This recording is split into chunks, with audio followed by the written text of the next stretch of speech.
नमस्कार, मैं नेहा शर्मा आपके साथ और आप देख रहे हैं जस्ट इंडिया। खबरों के प्रायोजक हैं रंज care showroom in Rohtak and Bahadurgarh. Showroom पर आएं, टेस्ट ड्राइव लें और गाड़ी बुक कराएं। Oscar super speciality hospital and trauma centre.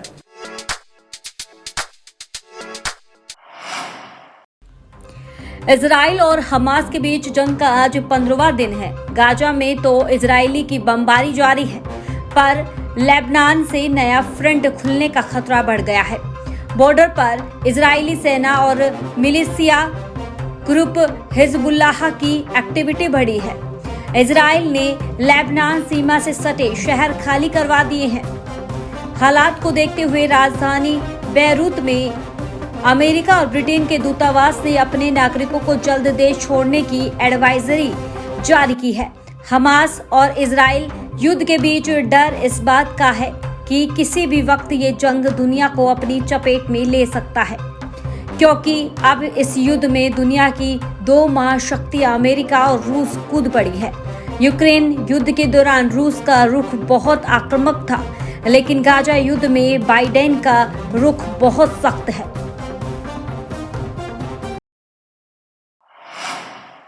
नू में 2 दिवसीय कार्यक्रम के तहत शनिवार सुबह मुख्यमंत्री मनोहर लाल पुलिस लाइन में शहीदी दिवस कार्यक्रम में शामिल हुए हैं। पुलिस लाइन में पुलिस शहीदी दिवस मनाया गया। शहीदी स्मारक पर जाकर मुख्यमंत्री मनोहर लाल सहित अन्य वरिष्ठ पुलिस अधिकारियों ने अमर शहीदों को श्रद्धांजलि दी है। इसके अतिरिक्त जिले में साल 2006 में शहीद हुए सिपाही सतवीर निवासी जाजरू फरीदाबाद और साल 2022 में शहीद हुए उप पुलिस अधीक्षक सुरेंद्र मांझू के परिजनों को शॉल देकर सम्मानित किया है। इसके बाद मुख्यमंत्री ने नल्हड़ शिव मंदिर में पहुंचकर जलाभिषेक किया। 31 जुलाई को नू हिंसा का केंद्र रहा नल्हड़ का मुख्यमंत्री ने दौरा किया है। तो यहाँ घटनाक्रम घटा है, उससे कोई भी व्यक्ति उसकी निंदा किए बिना नहीं रह सकता और निंदनीय वो बात हुई थी, नहीं होनी चाहिए थी। फिर भी अगर कोई इस प्रकार की अप्रिय घटना हो जाती है तो उस समय प्रशासन का भी एक दायित्व होता है, सरकार के नाते हमारा भी दायित्व है कि चीजों को कैसे सामान्य जल्दी जल्दी किया जाए। हमने पूरे प्रयत्न करने के बाद मैं आज 2.5 महीने के बाद कह सकता हूं कि स्थितियां बहुत सामान्य हो गई हैं। नुकसान हुए हैं, उन सब नुकसान की जिनकी एक भरपाई हमने करनी थी उनको भी बताया है। जिनका अभी भी शेष है उनकी भी बहुत जल्दी निर्णय कर लिया जाएगा। कुछ गाड़ियों का नुकसान उसकी भरपाई अभी नहीं हुई है, क्योंकि इंश्योरेंस वगैरह की सारी उसकी जांच करनी है। उस जांच के बाद उनकी भरपाई हो जाएगी। और कल सायंकाल जैसे मैंने पीस कमेटी की मीटिंग ली, वहां भी दोनों समाजों के मुखिया जो प्रमुख लोग थे उनसे बातचीत हुई। सबने यह विश्वास दिलाया कि हम यहाँ एक शांति प्रिय माहौल बनाने के लिए हर संभव प्रयत्न करेंगे। और आज माहौल अच्छा भी है और कोई घटना हुई है तो उसको भुलाना ही बेहतर है। आगे जो भी समाज है, हर कोई अपने सामाजिक धार्मिक कार्यक्रम यात्राएं या अपने मंदिर मस्जिद जहां भी जिसका कोई फंक्शन है कार्यक्रम है उसको इंडिपेंडेंटली करें, एक दूसरे का सम्मान करें। हरियाणा के वेयर हाउसिंग में ट्रांसफर पोस्टिंग को लेकर रिश्वत केस में गिरफ्तार हुए IAS जयबीर आर्य के खिलाफ हरियाणा एंटी करप्शन ब्यूरो की FIR में बड़ा खुलासा हुआ है। FIR में HSWC कर्मचारी के पति से कुरुक्षेत्र में डिस्ट्रिक्ट मैनेजर के रूप में पोस्टिंग के लिए IAS आर्य द्वारा रिश्वत लेने के डायरेक्ट इन्वॉल्वमेंट का संकेत नहीं मिलता है। FIR में केवल एक अन्य HSWC कर्मचारी संदीप घनघस, कॉनफेड अधिकारी राजेश बंसल, जिसको 2019 में CBI ने गिरफ्तार किया था। इनके अलावा एक निजी व्यक्ति मनीष शर्मा की संलिप्तता के बारे में जिक्र किया गया है।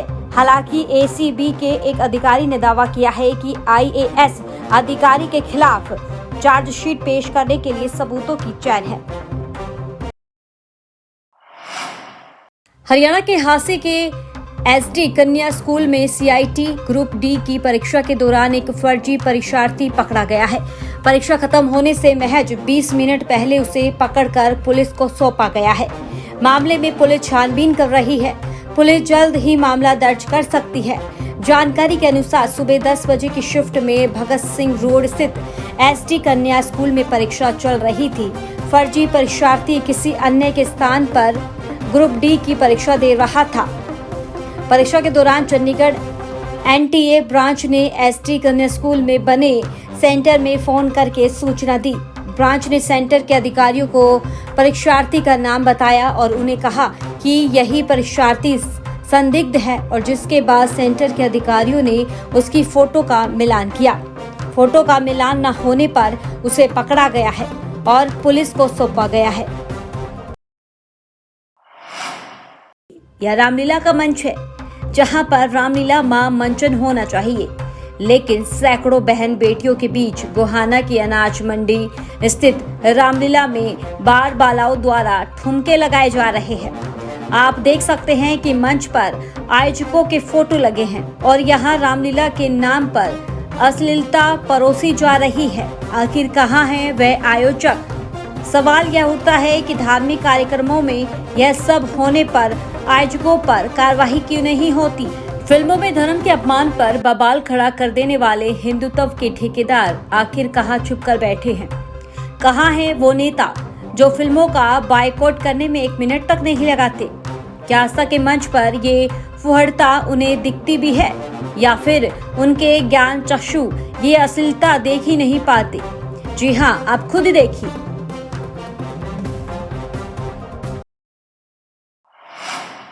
हरियाणा के चरखी दादरी में गांव ढालावास के पास एक युवक को गोली मार दी गई, जबकि उसकी भाभी पर तेजधार गंडासी से वार किया गया। वारदात में हुई गांव के महेश के पैर में गोली लगी है, जबकि उसकी भाभी रोशनी के हाथ पर गंडासी लगी। महेश हत्या के केस में जेल में था और 10 दिन पहले ही जमानत पर आया है। दोनों को रात को भिवानी के सिविल अस्पताल में दाखिल कराया गया है। पुलिस मामले की छानबीन में लगी है। जानकारी के अनुसार चरखी दादरी के गांव हुई निवासी महेश शुक्रवार शाम भाभी रोशनी को लेकर बाइक पर बाडड़ा से अपने घर आ रहा था। डालावास के समीप उन्हें बाइक सवार युवकों ने रुकवा लिया। उन्होंने महेश पर फायरिंग कर दी।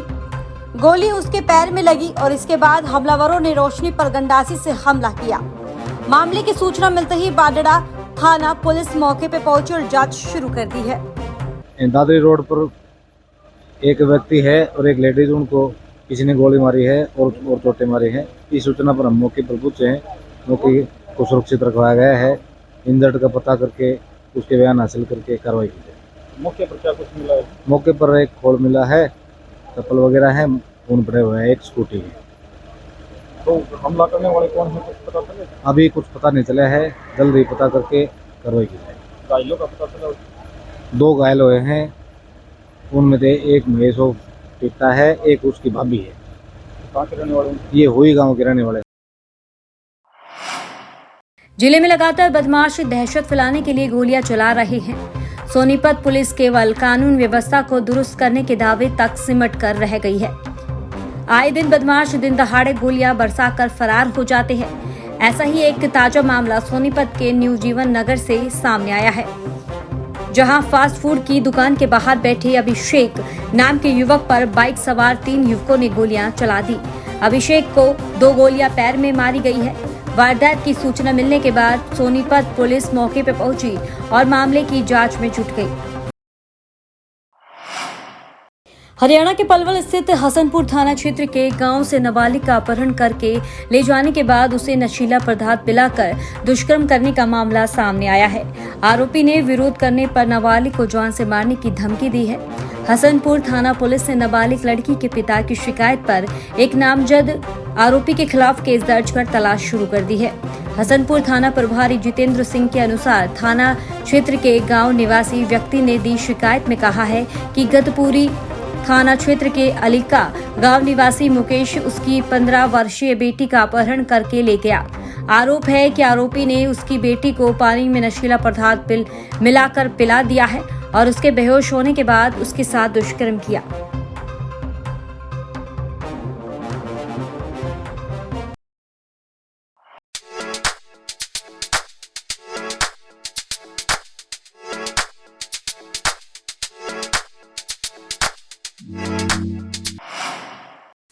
राष्ट्रीय राजधानी दिल्ली में एक सनसनीखेज मामला सामने आया है।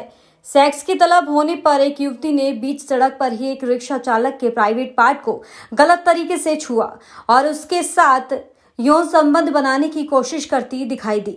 युवती का रिक्शा चालक के साथ अश्लील हरकत करते हुए का वीडियो इन दिनों सोशल मीडिया पर तेजी से वायरल हो रहा है। इस वीडियो को सोशल मीडिया के प्लेटफॉर्म X @स्टोर मिस माई काइड पर अपलोड किया गया है। वीडियो में युवती भी सड़क पर एक रिक्शा चालक के साथ सार्वजनिक रूप से यौन छेड़छाड़ करते हुए दिखाया गया है।